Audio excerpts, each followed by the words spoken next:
Salve a tutti, oggi analizzeremo il post-impressionismo. Bisognerà, è logico, fare il punto anche sulla situazione dell'Ottocento e vedere quello che è stato il cambiamento più grande che ha portato poi allo sviluppo di tutta l'arte contemporanea. In questa lezione analizzeremo il post-impressionismo e cercheremo di capire quali sono le tendenze artistiche del periodo, quali sono gli artisti più significativi. Ma prima dobbiamo fare un aggancio a quello che era l'arte dell'Ottocento, perché sappiate che ogni periodo artistico si sviluppa in conseguenza del periodo precedente. L'arte dell'Ottocento è stata caratterizzata, facendo un breve ripasso, dal romanticismo, una corrente che era sorta all'inizio dell'Ottocento e che rispetto alla razionalità, no, presente nel neoclassicismo, sostituisce invece le emozioni, l'espressione individuale. I romantici sono molto interessati agli eventi del tempo o anche al paesaggio naturale, che vengono osservati attraverso i propri sentimenti, e nasce l'ispirazione dell'artista, che viene considerato anche l'artista maledetto, e non c'è più l'idea di una committenza, di una richiesta di un artista che lavora per committenze. Il romanticismo nasce in Germania all'inizio dell'Ottocento e quindi cos'è che ci vogliono raccontare gli artisti romantici? Le proprie emozioni, l'irrazionalità della natura, e si riferiscono al periodo, per esempio, gotico, al periodo medievale, che era considerato oscurantista, e lavorano con pennellate rapide, volti molto espressivi, e l'artista segue praticamente l'ispirazione e vengono rivalutati sicuramente le emozioni e anche l'irrazionale. Friedrich è uno di questi artisti, pensate al Viandante sul mare di nebbia, oppure pensate a Turner, in cui ci presenta una natura matrigna, sublime, con pennellate larghe e veloci, un anticipo quasi della pittura impressionista, oppure a Géricault. La zattera della Medusa è un dipinto straordinario che raffigura un dramma umano con estremo realismo, rappresentandoci anche la potenza della natura. Oppure pensate a Hayez, il suo bacio famosissimo, romantico proprio per il messaggio patriottico che nasconde appunto anche il dipinto. E avrete notato che nel romanticismo non c'è uno stile univoco, non c'era uno stile univoco per rappresentare il movimento, a differenza per esempio del periodo neoclassico, no? Dove si trovavano questi volti impassibili, le emozioni annullate, ci si riferiva per esempio sempre all'arte classica o greco-romana, si ricercava un equilibrio, un'armonia. Ecco, nulla di tutto ciò nel romanticismo.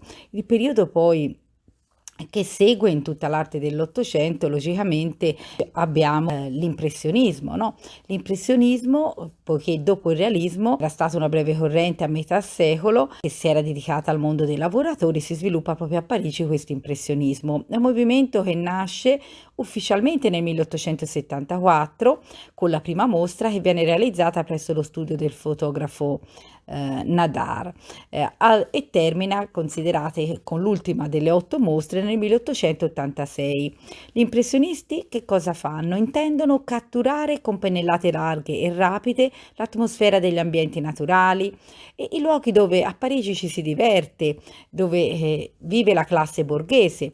E considerate, conoscerete sicuramente nomi importanti come Monet, che ci fa il suo Impression Soleil Levant, che è il contrasto tra colori caldi e freddi, ci esprime una vitalità tutta nuova, cancellando, diciamo, il disegno preparatorio.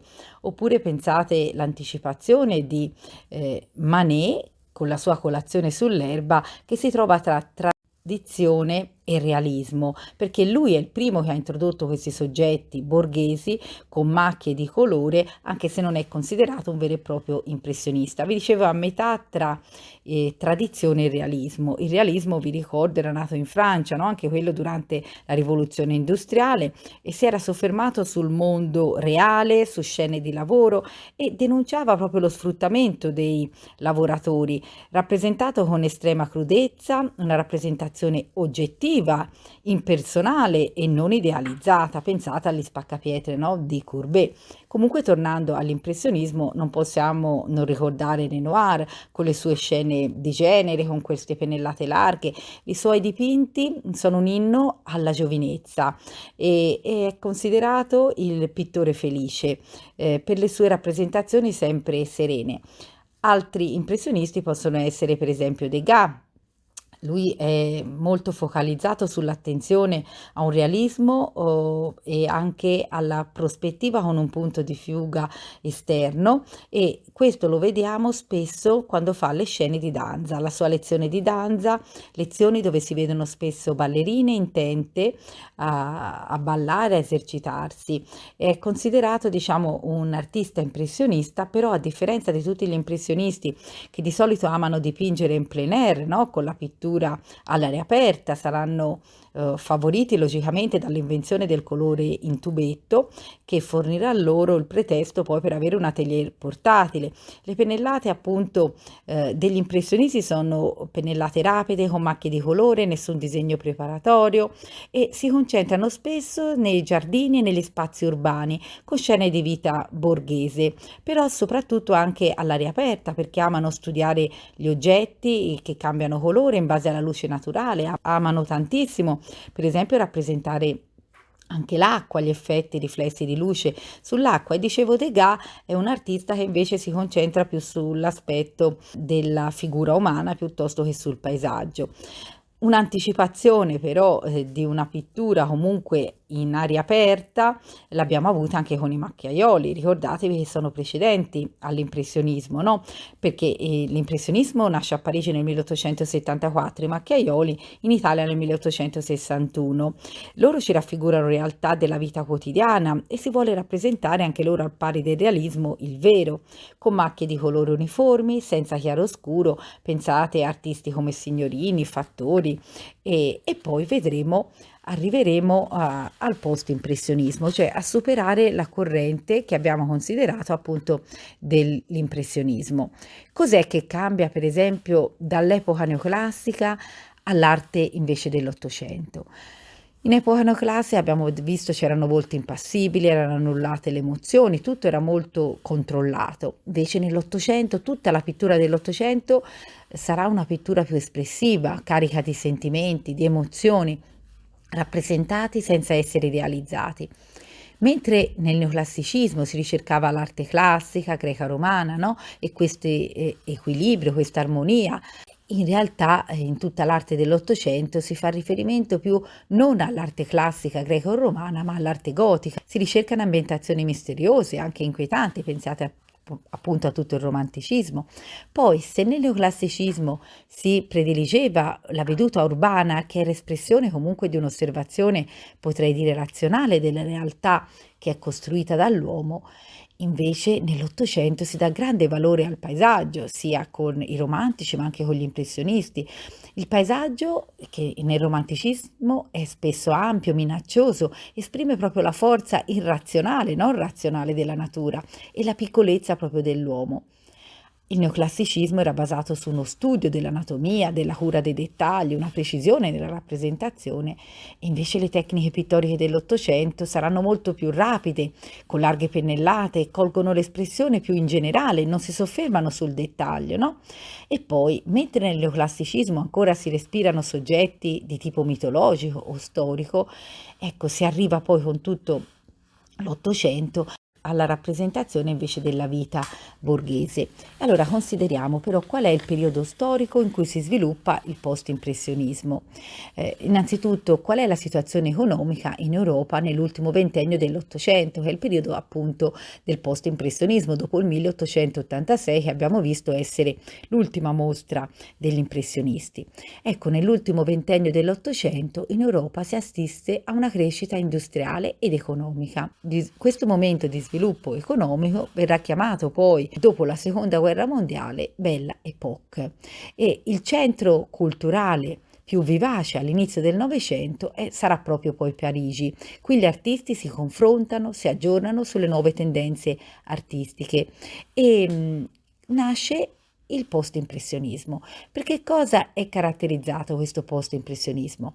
Sicuramente ci sono artisti come Seurat che daranno vita al puntinismo, sarà oggetto di una nostra prossima lezione.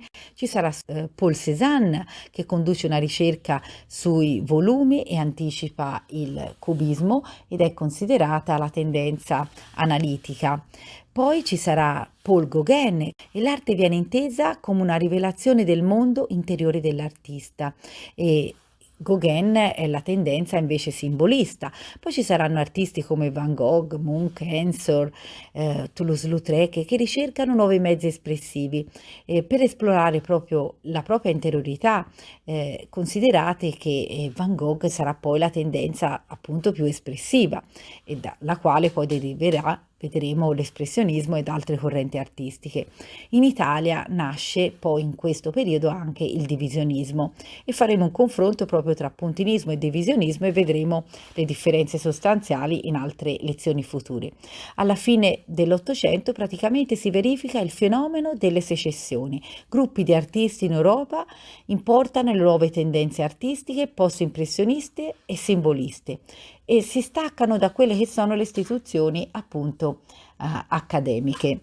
E considerate che in questo periodo ci sono anche grandi maestri definiti del sospetto, perché una parte della cultura europea di fine Ottocento contribuisce a alimentare la demolizione delle certezze. Pensate a Nietzsche, pensate a Freud, sono considerati maestri del sospetto perché mettono in crisi alcuni dei punti fondamentali del pensiero moderno. Nietzsche critica per esempio tutta la metafisica occidentale e i valori che ha contribuito a costruire. Freud, con la scoperta invece dell'inconscio, intacca la predominanza dell'io consapevole e del pensiero razionale, no?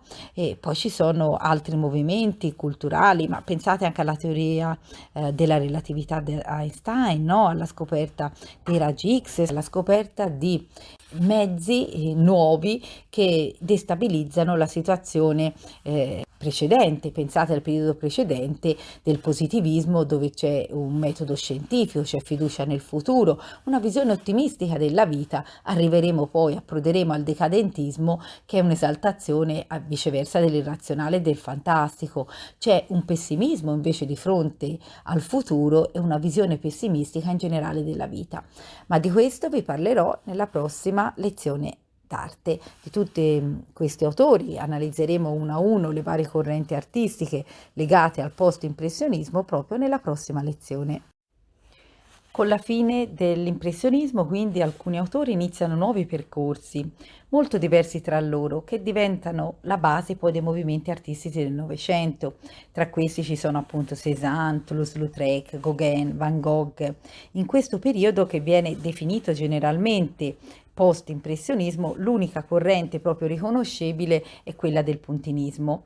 Nel puntinismo troveremo artisti come Seurat, Signac, che è caratterizzato, lo vedremo, per l'uso di una tecnica a puntini per dipingere poi in luoghi naturali scene di vita borghese. Quindi le arti visive del periodo del post-impressionismo comprendono varie espressioni, comunque anche in AB, tutte le correnti simboliste in Europa, ci sarà il fenomeno delle secessioni nell'area europea e approderemo poi appunto al divisionismo, confrontandolo, come vi ho anticipato, con il puntinismo. E di tutto questo però parleremo nelle prossime lezioni legate al vostro percorso verso la maturità. Grazie di avermi seguita e vi aspetto alla prossima lezione.